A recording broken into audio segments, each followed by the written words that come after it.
Alors comme ça, la confiance en soi est devenue la clé de tout pour prendre une décision, pour changer de travail, pour quitter une relation devenue un peu intoxiquée, ou tout simplement, si vous n'avez pas réussi votre vie, si votre vie ne fonctionne pas, la cause est simple. Mais c'est parce que vous n'avez pas confiance en vous.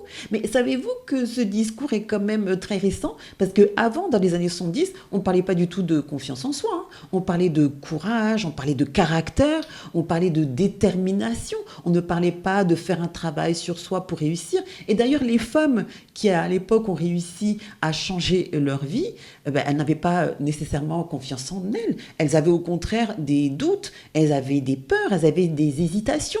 Mais il y avait deux choses qui étaient beaucoup plus fortes que le doute ou les hésitations. Qu'est-ce que c'était? C'était la nécessité et puis le fait de ne plus accepter de vivre dans une situation qui était devenue justement inacceptable. Et qu'est-ce qui les faisait avancer? C'était pas forcément la confiance en elles, c'était le fait de devoir quitter une situation qui pour elles ne pouvait plus continuer. Je vais prendre un exemple concret et là je vais m'adresser spécifiquement aux femmes qui comme moi sont issues de familles immigrées.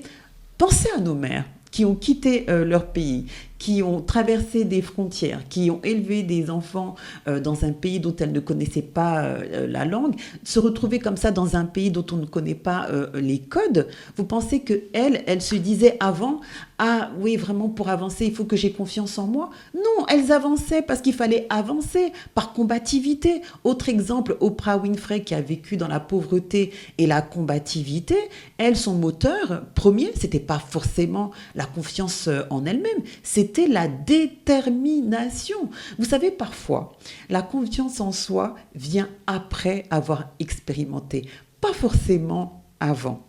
Vous savez quoi? Je vais vous poser une question. Est-ce que vraiment vous n'avez pas confiance en vous ou est-ce que aujourd'hui vous ne savez plus quelle femme vous êtes devenue? J'ai préparé un quiz gratuit que vous trouverez dans ma bio et qui va vous permettre de le déterminer précisément. Je m'appelle Massoba Koné, consultante en expression personnelle et image de soi. Et ce quiz est gratuit.